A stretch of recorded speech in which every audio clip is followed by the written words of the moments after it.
I think probably 9 out of 10 priests probably will preach on Jonah today because it's such a wonderful story. But I have decided I won't do that. I'll do Matthew and the parable of the vineyard, and I'll see what happens. Today's gospel, for some reason, marked memories as far back as junior high school, way back in Caroline Sibley Junior High in Calumet City, Illinois, a beautiful little town in northern Illinois.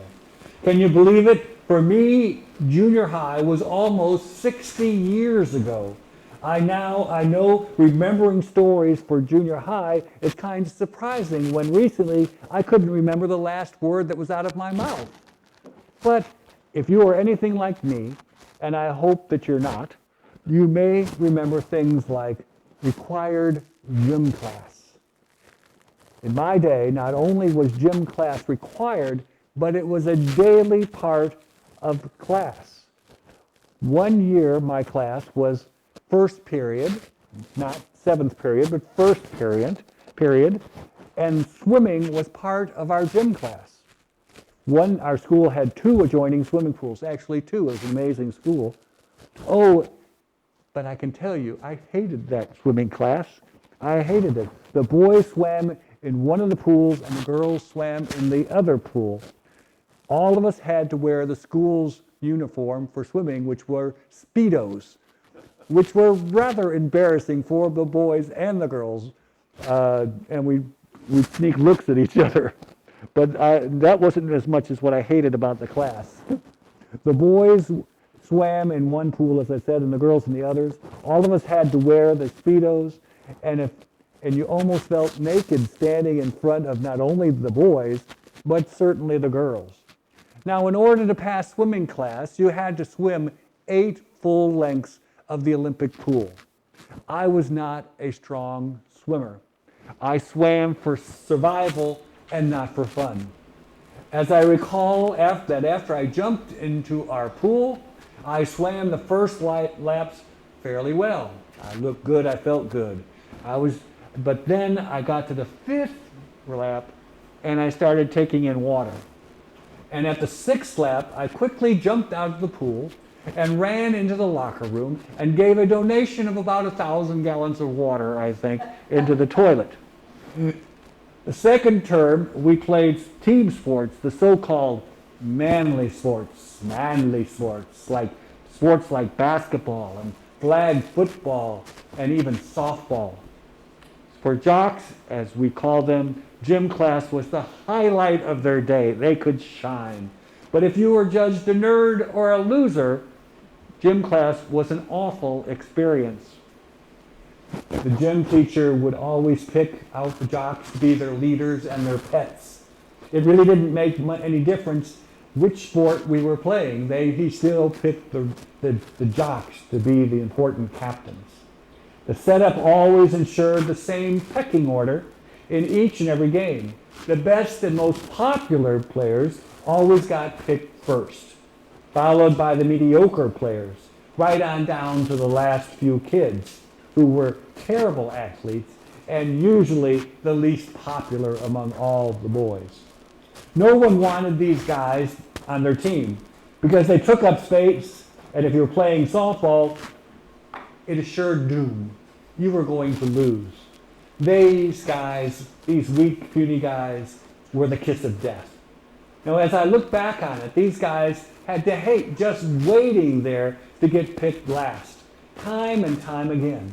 As I remember, they would just stand around there, looking down, pushing the dirt around with their feet, while they waited their sure and certain fate. No doubt to them, waiting to get picked must have lasted an eternity. First period took forever. And God only knows how horrible it must have been getting picked last, very last, day after day after day, not to mention the ridicule. I'm not exactly sure how I got to thinking about these poor guys from way back when. Thankfully, I felt grateful that I was in the middle of the pack most times when They picked somebody. I was not one of the worst players. I wasn't the best for sure, and I wasn't the star or the pet. But still, I remembered their tormented faces when I sat there and watched. I guess it was this week's gospel that got me thinking, because I began to wonder how awful it must have been to be standing and desperately waiting to get picked for a day labor job. If you were puny, it had to be humiliating standing there day after day waiting to get picked, only to be left out because you were puny. The big boys always got picked first and received the better jobs and the pay. Those big guys were the ones the landowners wanted, not us weaklings. Those big and strong guys always looked good and always stood out in the crowd and got the prize, the full day of labor. When the laborers and the landlords needed more help, since the best help was already working, they would simply head back to the day labor's office, hire a few more guys and who perhaps were not quite as big and strong as the big boys, but still proven workers. Finally, when it came closer to the end of the day, the boss had no other choice but to pick what they considered the grunge, that no one that was left to mop up. The ones absolutely nobody wanted, but hey, they were available. They were available, and the bosses needed help somehow anyway. Jesus' parable about the landlord, however, turns out vastly, vastly different. When Jesus' landowner went back to get more laborers, something unusual, very unusual happened. At first, the boss followed the same pecking order as all the other bosses and all the other gym teachers. He picked the best first. Around noon, he went back and hired a few more, and finally, with just 1 hour left in the day, he hired the very last, the grunge, as I said, of the workers, and put them to work.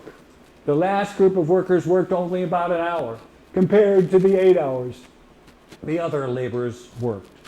When in the end of the day came, the landlord called everyone to give them their pay.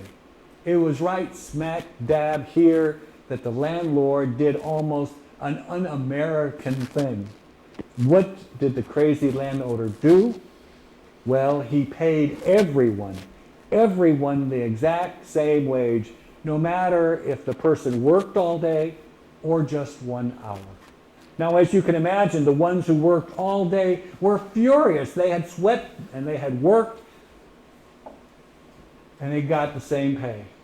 But to those last few hired, what a magnificent surprise. I mean, can you imagine receiving a full day's pay rather than a pittance for their mere hour of work? It was like getting congratulated by the junior high gym teacher for just hanging in there and doing the best you could and getting picked last. Imagine the last worker's delight, complete delight. Imagine the amazing pleasure of being chosen to work with the favored ones, if only for just that hour. Imagine the fleeing of being deemed worthy enough by the landlord to be chosen at all. The puny boy's joy must have been ecstatic. I guess that leaves the question, what was Jesus trying to tell the disciples in this weird new parable? Why did he use such strange, crazy, and unorthodox parables? Well, this is what I've come up with. And I could be wrong. The next time I read this parable, I could go a completely different way. It's that kind of parable. I believe that Jesus probably intends the parable as a warning to the disciples, because that is who he is speaking to that day. He is telling them that just because they were chosen to be the stars on his team doesn't make those guys the only chosen ones around here.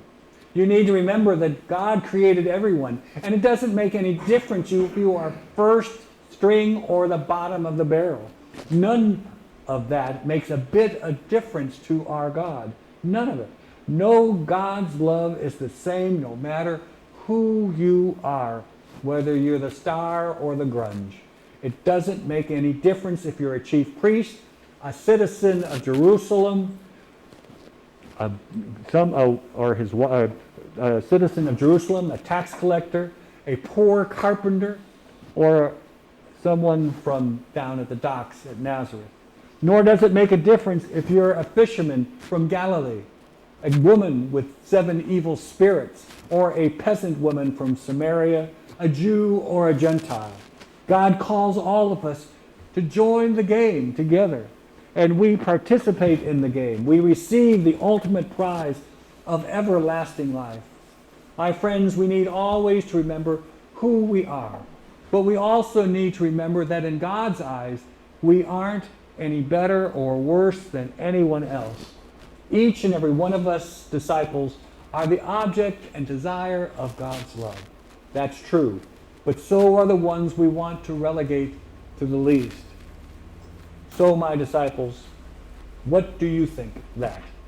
Personally, I think it's pretty amazing stuff.